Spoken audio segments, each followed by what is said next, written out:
Lalu bagaimana pandangan kita itu selalu mudawamah?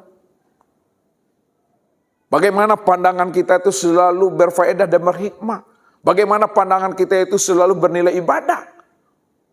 Maka pandang Allahnya apa yang dilihat oleh mata. Dan jangan memandang apa yang dilihat oleh mata. Kalau kita memandang apa yang dilihat oleh mata, yang nampak makhluk, yang nampak sesuatu. Tapi pandanglah Allahnya yang nyata pada sesuatu itu. Karena sesuatu itulah yang dirinya. Yang dipandang itulah dirinya. Sebab apa? Anta, ana, anta. Engkau itu aku itu engkau. Bila engkau bukanlah engkau, disitulah engkau mengenal aku, bahwa aku itu yang engkau itulah nyatanya aku. Tapi bila engkau adalah engkau, maka engkau takkan pernah mengenal aku.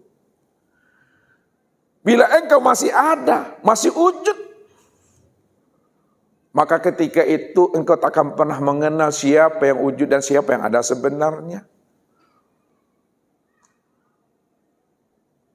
Inilah rahasia yang Nabi katakan itu. Innakum lan tara rabbakum hatta tamutu. Kamu tidak akan pernah bisa melihat dan menyaksikan Allah yang wujud dan yang nyata itu sehingga kamu benar-benar mati. Orang yang mati yang berjumpa Allah. Makanya orang yang mati itu diberi gelar dengan sebutan apa? Almarhum. Kalau ibu-ibu apa gelarnya? Almarhumah. Apa makna almarhum dan almarhumah itu? Yang dirahmati. Ya. Nah, kalau boleh Bapak Ibu Ustadz panggil dengan sebutan almarhum dan almarhumah, takut nggak Bapak Ibu? Karena gelar almarhum dan almarhumah itu adalah gelar yang sudah mati akan keakuan dirinya, merasa dirinya itu ada. Payah mendapatkan gelar itu Bapak Ibu.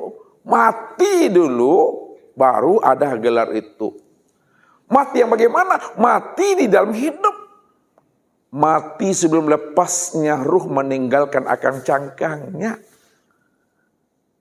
Kalau dah keluar kita dari diri kita, disitulah baru dapat gelar almarhum itu dan almarhumah.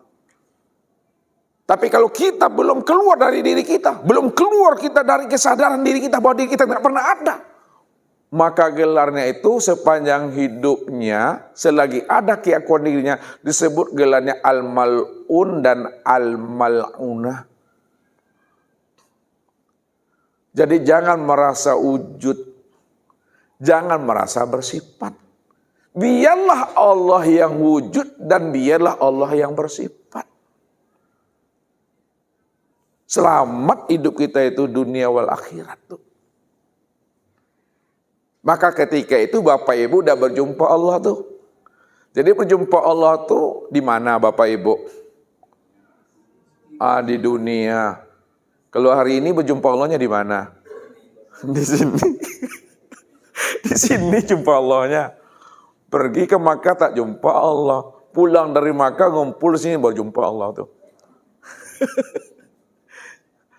Ini mesti dipahami. Tapi orang yang sudah sampai pemahamannya seperti itu, arif dan bijak kita dalam menggunakan kata-kata itu. Jangan nanti kita tertipu dengan kata-kata ma'rifat. Jangan kita tertipu dengan kata-kata hakikat. Apa sebabnya Ustaz sampaikan begitu Bapak Ibu? Orang ma'rifat yang sebenar-benar ma'rifat bil ma'rifat, tidak pernah dia mengatakan dirinya ma'rifat. Orang yang tidak mengatakan dirinya ma'rifat juga belum tentu ma'rifat. Jadi ma'rifat itu bukan pengakuan. Ya, bukan pengakuan. Siapa yang mengaku-ngaku ma'rifat itu tanda belum ma'rifat.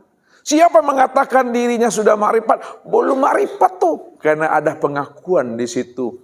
Padahal ketika seseorang itu sudah makrifat, hilang dirinya. Kalau udah hilang dirinya, udah mati dirinya. Orang mati itu ada bisa ngomong? Enggak. Namun ingat, kesempurnaan mati itu hidup. Kesempurnaan tiada itu wujud. Kalaulah kesempurnaan tiada itu wujud, kesempurnaan mati itu hidup. Pertanyaannya, siapa yang wujud dan siapa yang hidup? Kalau Allah yang wujud, Allah yang hidup. Siapa yang berkata tuh? Itulah tuh. Pegang tuh. Hati-hati ngomongnya lagi itu. Kalau memang Allah yang berkata, ingat. Kata Allah itu kata kodim itu kata kun itu kata jadi. Nah, buktinya. Hati-hati kita ngomong. Ketika anak dan cucu kita main lilin dia Bapak Ibu dengan teman-temannya. Ya, jangan nak, nanti terbakar. Kita ada kodim kan, nanti terbakar. Tinggal terbakar aja gitu. Jangan mempisau, luka lagi itu. Karena ini asin. Makanya Nabi mengatakan itu. Man kana yu'minu billahi wal yaumil akhir falyakul khairan aw liyasmut. Barang siapa yang sudah mengenal Allah. Ya Allah itu nyata pada dirinya. Inilah kalamnya. Hendaklah berkata yang baik saja. Kalau tidak diam akan membahayakan nanti dia. Makanya orang makrifat tuh banyak dia memahami dengan jalan menyikapi persoalan hidup itu dengan diam sih ya. Ya. Urut-urut dada bahasanya tuh. Nah, ini mesti dipahami. Maka pagi ini Bapak Ibu ya, Ustaz akan hantarkan pemahamannya. Sebenarnya pemahamannya sudah sampai. Udah khatam Bapak Ibu nih ha. Kalau udah datang tadinya udah sampai ajalnya kok mati-mati lah itu. Jadi Bapak Ibu udah mati nih. Udah almarhum, udah mati dalam hidup. Nah, ini penyampaian kalam Ustadz. Ya, tapi Bapak Ibu tak boleh ngaku-ngaku. Sebab Allah katakan begini, itulah rumit-rumitnya ya menyampaikan kalam ini Bapak Ibu. Enak dan sedapnya. Dan ada juga gampangnya yang kita buatnya itu.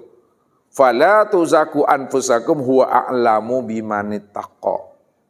Jangan kamu merasa-rasa, nah, dirimu udah bersih, dirimu udah suci, dirimu udah sampai, dirimu udah makrifat, kamu udah kenal aku. Jangan merasa-rasa, menganggap-anggap. Huwa a'lamu bimanittaqo. Aku yang lebih tahu siapa yang bersih, siapa yang suci, siapa yang makrifat, siapa yang sudah mengenal aku, kata Allah. Andai kata kita zahirkan kita sudah mengenal Allah. Buktikan bahwa kamu sudah mengenal aku, buktikan kata Allah. Kalau kamu sudah beriman kepada aku, buktikan iman itu. Kalau kamu sudah buktikan takwa itu. Kamu sabar, buktikan sabar itu. Kalau kamu sudah ikhlas, buktikan ikhlas itu. Karena ilmu ini,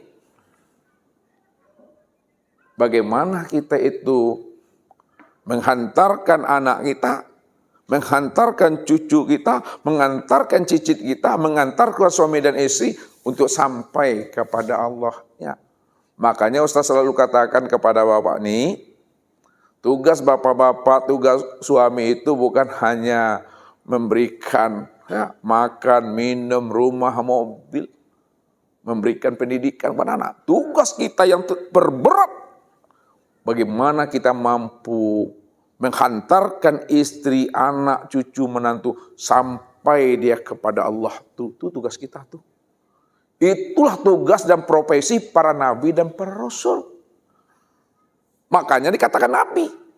Asyaihu fi ahlihi kan nabi fil ummati. Peranan ayah, peranan orang tua terhadap keluarganya sama persis seperti peranan Nabi dan Rasul terhadap umatnya. Kalaulah fungsi Nabi dan Rasul terhadap umat menghantarkan umat mengenal Allah, pada saat kita sudah membimbing anak kita, keluarga kita kepada Allah, ketika itu kapasitas kita, peranan dan fungsinya sudah sama seperti peranan Nabi dan Rasul terhadap umat itu. Situlah tugas yang kita itu ta'muruna bil ma'ruf wa tanhauna 'anil munkar. Jangan terbalik, setelah mengenal Allah ditinggalkan sholat. Setelah mengenal Allah ditinggalkan puasa.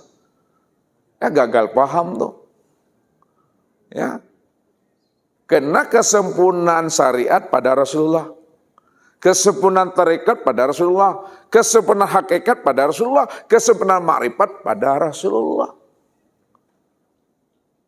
Jadi jangan dimatikan syariat, jangan dibunuh syariat. Nabi tetap bersyariat, Nabi tetap bertarekat, Nabi tetap berhakikat, Nabi tetap bermakrifat, Nabi tetap sholat dan beribadah.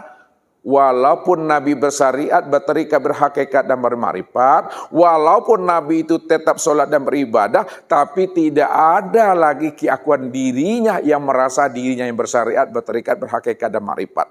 Tidak ada lagi keakuan diri yang merasa dirinya yang sholat dan beribadah itu. Hanya Allah semata-mata. Itulah rahasia Allah itu telah disimpannya, telah dipatrikan ke dalam hatinya. Walaupun dia bersyariat bahasanya, namun dia paham dan mengerti yang bersyariat itu bukan aku. Itulah pesannya Allah. Kif ya Muhammad, ana rabbaka usolli. Berhentilah engkau yang mengatakan engkau yang berdiri, ruku, i'tidal, sujud dalam beribadah itu Muhammad. Akulah Rabbmu. Tidak ada siapa-siapa di situ.